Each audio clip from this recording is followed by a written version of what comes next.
Hey, good Thursday morning. Thursday morning, yeah. Today is Thursday of Holy Week. And tonight at Pennsboro United Methodist Church, our Ritchie County Ministerial Association services continue. And if you're in Ritchie County, come out and join us. Seriously, come on out and join us. And we're going to remember what happened this night. Sometimes we forget.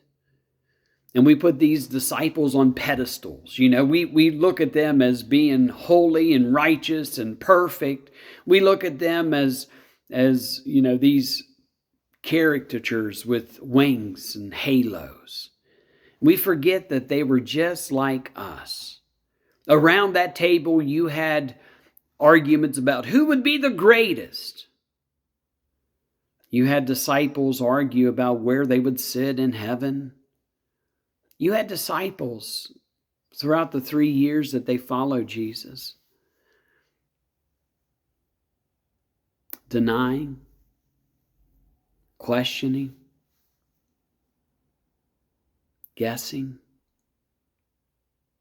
They're just like us, aren't they? Judas, the keeper of the money, was there that night, and as part of God's plan, he was the one to betray Jesus. He was the one to go and do what was needed to do so that Jesus would end up on the cross. And I can't imagine having that role. But he was there at the table. Jesus knew that he was going to betray him, but Jesus made room for him. And then after Judas leaves to go and do what he's supposed to do, Jesus tells his disciples, "You will all fall away. You will all fall away." And I can't imagine what it must have been like to hear that, because for 3 years they invested their life into Jesus. They went from fishing. Remember Peter and his fishing partners? Remember what happened? They caught the largest catch that they would ever catch, and they left it all. They left it all to follow Jesus. You had Matthew the tax collector who left it all to follow Jesus. The sons of Zebedee, they left everything and followed him. They watched Jesus heal the sick. They've heard him preach and teach. They watch him feed the hungry. They watch him touch the hands of the lepers and make them clean. They watch Jesus call forth and Lazarus comes out of the tomb alive. They watch miracle after miracle. Peter's mother-in-law healed from a fever.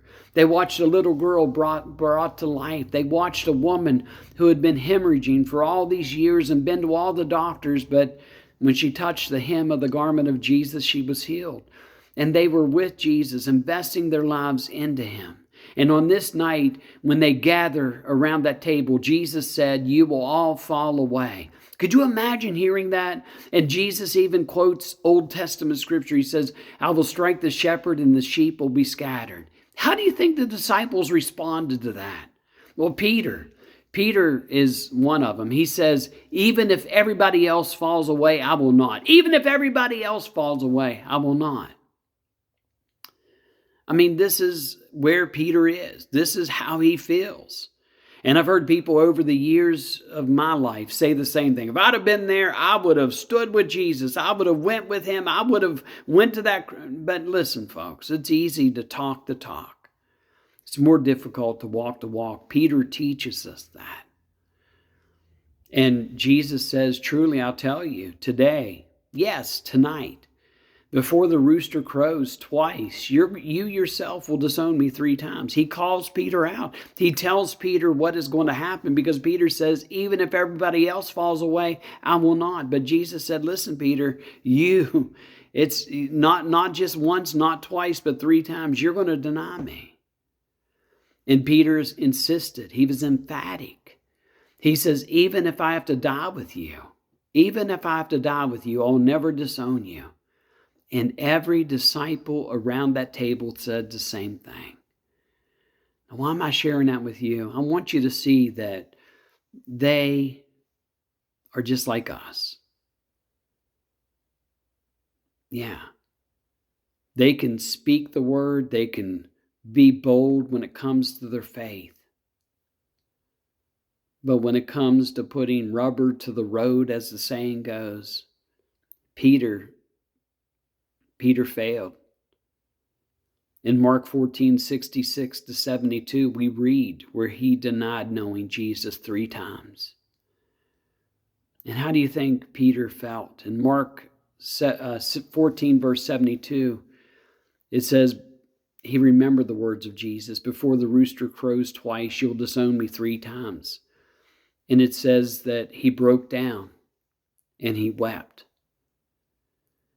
And I pray that today, on this Thursday, that we can reflect upon our walk of faith. Maybe we failed. Maybe we fell away. Maybe we did things we shouldn't have done, and we continue to do so.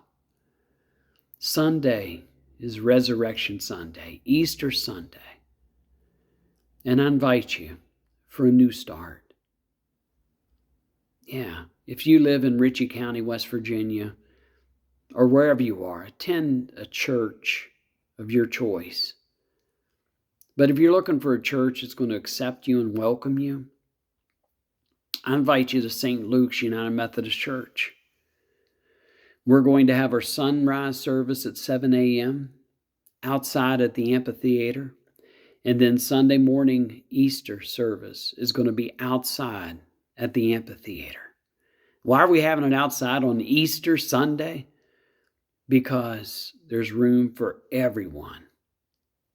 Everyone at St. Luke's United Methodist Church. Seriously, bring a chair. And if you want to stay in your vehicle, you can do it. 100.7 FM.